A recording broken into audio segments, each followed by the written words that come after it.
What's going on, guys? Welcome to another one of Black Iron's battles. Today we have the final and the best of three tournament between me and Shadow from Shadow's Online Gaming. He's a great guy. He contacted me. He lives over there on the UK. And, so we set it up with me in California, the Across the Pond battle. This is the final match. Check out the other two battles. If you haven't seen, you can see it on mine, or you can see his perspective on his channel. And these are just great three battles. I'm so glad we got to do the final battle. And so I had to bring the Greenskins. My main army is the Greenskins, and so I had to bring them for this last match. Over here, for me, you'll see I do have two Goblin Rock Lobbers. I do like to bring artillery. I figured if the Empire brought some cannons, I'd probably get them shot down, but I did want to do as much damage as I could to any grouped up Empire infantry that I could see. Here in the front, you'll see I have brought some Savage Orcs, as well as some Savage Orc Biggins. Now, I've put a bunch of chevrons into them. I wanted to have them be a little bit deceptively strong, and so any Empire troops besides Greatswords will take a ton of damage from these Savage Orcs. And they do have a little bit more leadership than would be typical if they're not ranked up. Here on the flanks, you'll see we have two groups of Black Orcs. Those are my standard armor-piercing infantry. I figured I'd use them to take out any cavalry or any great swords I may have to face. Over here on the left, you'll see we've got a Goblin Big Boss on a Spider. That's my duelist. We'll try to use him just to take out any sort of lords or heroes we can. And finally, we do have the Night Goblin Shaman with Sneaky Stealing. We've got this group of Warlords boys hidden here in the back with Stealth as well as as well as Armor Sundering. We'll try to use them to protect this Goblin firing line as much as possible. You see we've got the Rusty Arrows for the Sundering, we've got Night Goblin Archers for the Poison, and we've got a group of Goblin Archers just to get some extra arrows and damage in there. So this is always a great Goblin firing line to have. If you've got some protection with these Black Orcs, they'll be able to do a ton of damage if they're all firing at one target. Over here on the right, I've got Vanguarded some Morgrub's Mangy Marauders. So I wanted to bring some armor-piercing missiles. These are mobile units. They're able just to shoot into the back a lot of the time. I can bring them around and take, I'll put them in melee and I'll have them charge in to take out a cannon or something. Overall, they're just a really versatile unit, especially with their armor-piercing missiles. But looks like Shadow has brought a heavy cavalry contingent. So he's brought two groups of Empire Knights as well as a group of Reiksguard, and that's going to be real trouble for me. I don't have any spearmen or anything like that. I do have some Savage Orc Biggins, so that's what I'll have to use, I hope, to take out these cavalry units. Here in the front, he's got a bunch of halberders. 4 groups. He's able to just those are anti-large, and those are going to be able to take out, they're not going to be great against what I have. If I had a bunch of large units, he'd be able to take out some giants, things like that, but against the Savage Orcs, they are not going to be as great. You'll see here he's also got 2 groups of crossbowmen, and in the back he's got a mortar. That is super fun to see. Look at that. It is going to have a great firing range upon my guys as they come down from this hill. You'll see he does have a Jade Wizard. It's on foot, and he's got quite a few spells there. It looks like he's got Awakening in the Wood, he's got Flesh to Stone, so he's got a bunch of different spells that should be able to help support his army. Here you'll see he does have Karl Franz on Bequist. Now this is just an expensive, great lord. He's got 450 armor piercing. He causes terror. He's just going to be able to do a ton of pain to my leadership, which on the Greenskins is already not that great. So before I get too long-winded, we know this is the final episode in the series. I'm sure you guys are excited to see who wins. So it's 1 versus 1. Let's go ahead and get this battle started. Right off the bat, you'll see he's lining this mortar up, and I'm going to be lining those rock lobbers up, and we'll see which units of artillery are able to do more. He does have his units a little bit clumped up here, so hopefully I can punish him for that with those rock lobbers. Over here on the left, I'm going to hopefully start getting these Morgrub's Mangy Marauders over here on the side. If I can get some shots off of these Empire Knights, those are just free kills. I'll try to soften them up as much as I can and try to keep them distracted with just my one group of Mangy Marauders. You'll see here, though, oh, wow, that mortar just made a hole in this group of biggins. But it looks like most of them are going to get back up. So the mortar is not going to do as much damage as he would like against these units of Savage Orcs because they do have that damage resistance. So typically, these mortars do heavy damage but hopefully hopefully we will be able to withstand the storm. We do have started getting some shots off with these rock lobbers. So if you see here, I mean, this unit of halberders has already taken some hits. Oh, and watch them. Oh, wow. That unit of greatswords took a bunch of hits. So, I mean, if we can take out a unit like the greatswords or something like that off the beginning, that'll be a great thing for the cost of these rock lobbers. I mean, you'll see here, there's rocks landing all around, mortars flying in. But he is really, his main goal is to get this cavalry around. So he has, I mean, I have put Itchy Nuisance here. I have charged in a group of Biggins and this group of Blackworks, but I think that was just a feint. You see, he got out of there right away, and he was able to get this unit of Empire Knights here in the back. So he gets it right off the bat there, and boom, they're going to charge in, and oh man, this rock lobber is no match for a group of Empire Knights. So my goal here, I'm casting Gorkle Fix It. I'm trying to slow them down, and I'm going to see if I can't catch him with these Black Orcs and these Orc Biggins. But I mean, the goal here for him is just probably to harass. He's going to try to get my army split up. He's really trying to do to me what he did to me with all of those Marauder Horsemasters back in the second game. You'll see here that he still has his army pretty intact, and he is just managing to harass me. He's got me spread all over the place, and I'm really going to have to watch out.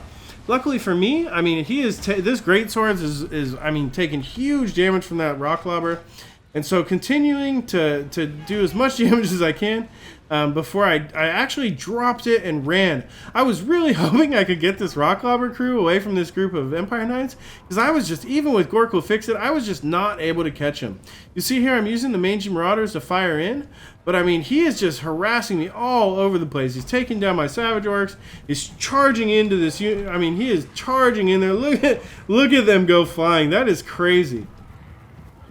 We do have Grimgor over here, who is right in the middle. He's got this group of Savage Orcs, and hopefully I'm trying my very best to trap one of these mobile groups of knights. I mean, he is diving in here. Look at this. He's got Karl Franz in. We have engaged here on the left. These halberders are facing some Black Orcs and some Savage Orc Biggins, and the Goblin Big Boss. I mean, if you see here, they are a little bit poisoned, and so their armor is actually down to 0. So we're going to be able to do a ton of damage to them. Oh wow, look at that mortar hit run slam right in the middle. Karl Franz is terrifying these groups of Savage Orcs. I mean, this group of the Warlords boys is here in the back.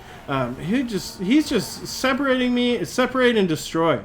It is not looking good for me in this third group. But it looks like over here in the back, he did lose some of those Empire Knights. So I was able to get surrounded a little bit with these Black Orcs, the Shaman, and I was finally able to do a little bit of damage to these mobile units. And since this one is broken, and I mean, even though he does have, I mean, these are slamming in over here. You see, they're going to take out these Morgrub Mangy Marauders. He doesn't have nearly the amount of cavalry power as he had before. But before this battle goes any further in his favor, I must engage my units into his army. You see there, that Goblobber is back on, or the Goblin Rock Lobber is back in action. I mean, we are just trying to do everything we can to get hits on all of these units. And I mean, finally, we've engaged with this front line. These units of halberders are trying to hold up. But I mean, we've got these Savage Orc Biggins. We've got Wog Popped from Grimgor. And I mean, they're going to be getting a kill with almost every hit. I mean, look at this. Look at that. Even the Night Goblin got in here. That Shaman got in there, and you saw him send units flying. There is nothing right here supporting these units. We've got the range units shooting in, and they're gonna break. So with these halberders breaking, we are gonna continue to move up and keep this core unit of Greenskins fighting. Oh man, but look at this. We've got our range units are getting slammed into. There is another great charge going in there. Oh man, the rusty arrows are broken off, but I mean, there's just not a lot of Empire Knights left. You see here, he's got a few. He's got 21 there. He's got 7 there. If I can get in there with this unit of Black Orcs, these units are going to be slowed by Gorkle Fix It. And I mean, between that and the Warlords boys, hopefully we'll be able to surround these cavalry and take them out for good. Over here on the right-hand side, we're just trying to keep these Black Orcs in the fight. We're trying to keep everything together. If we take an overarching look, I mean, the balance of power is right in the middle.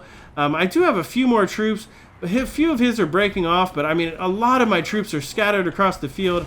Luckily, we do have this rock lobber back in action. Oh, wow. That warrior priest is using that. I mean, there's just stuff going on all over the field. This is a great game to my opponent's Shadow so far. It is just right down the middle. Let's take an overarching look. This unit of goblin archers is shattered, and I mean, I'm gonna just be trying to gather my units back together, because I mean, this terrifying effect that is on Karl Franz with Equus is really having a major effect on my organization, and it's keeping my units broken all over the field. Luckily, I think this warrior priest is finally about to go down. I mean, he's got 250 health remaining. He's down to 200. He is breaking off. He's got 80 health. I mean, I really, really need him to get off the field because he is just such a strong defensive unit. He's able to tank a bunch of damage. It looks like we have gotten a group of savage orcs in over here, but they are going to be charged left and right. Look at this. I mean, he's still got all these halberders. I've got to really stick together. And, oh, man, watch this. Oh, look at that charge by that goblin big boss. This is just going to be an epic battle. Look at that. I mean, this Jade Wizard is no match for this Goblin Big Boss. The Goblin Big Boss is a duelist. He does a ton of damage, 360 weapon strength. He's got poison. And I mean, look at that. He just stabbed that Jade Wizard right to death. This Warrior Priest, I mean, he's got 9 health. If he comes back, he's also going to be taken off. And the balance of power is slowly starting to come in to my favor, but I mean, he still's got Karl. Oh wow, look at that rocket, Karl Franz. Luckily, I mean, oh man, Karl's gonna come in here, but I mean, we've got the Goblin Big Boss to get some poison on there, as well as Grimgor in here. We've got a ton of shots coming in. We're starting to get all of these broken units to come back, and oh man, look at Grimgor. He's able to do a, oh wow. He was able to just decapitate Karl Franz there. He waves his axe above his head, and that was a great third battle to Shadow. But it looks like I was able to pull it off with the Greenskins. Let's go ahead and take a look at this final wrap-up. I mean, there was, look, 70 kills between those rock lobbers was not too bad. It really did soften up these greatswords, and the fact that he was able to get so much kills with these cavalry, but they were chasing these units quite a bit. Luckily, I was able to get him back online, and still they were able to help me in the second half of the battle. You'll see here that I didn't really have one standout unit. I mean, this group of Savage Orcs did have 70 kills. There was some big uns were definitely able to get 100 kills between them. Grimgor overall, I mean, just like Grimgor always is a Savage, but I mean, it really was, I think, the fact that I was able to take down a lot of these Empire Knights and stuff. I mean, the two different battles going on between the cavalry and the frontline units there. I mean, if I hadn't softened up these greatswords, I think these would have been the deciding factor. I mean, look at how many kills he had with his crossbow, and they were just doing major damage. My archers did not have the same firepower, although they were able to provide a lot of debuffs. They got ridden down by these cavalry that Shadow brought. If you look here, I mean, I think the major difference in this, I think the deciding factor was just that we were able to take out the Warrior Priest, the Jade Wizard, and then finally we were able to take down Karl Franz. I mean, he still had, if you look, I mean, the remaining, he had 241 units to my 381. But when you lose 3 of your leaders like that, that's really going to be the end of the match. I mean, those were great games. I really had fun playing with my buddy from across the pond, Shadow, from Shadow's Online Gaming. If you guys didn't see the other 2 games, they were really great, so go ahead and check them out below. You can also go to his page to see his perspective on these battles. It's just been a ton of fun playing with him. Go check out his page at Shadow's Online Gaming on YouTube. Go ahead and subscribe below for more of my great online battles. Thank you all for watching. This has been Black Iron, and this is another one of Black Iron's battles.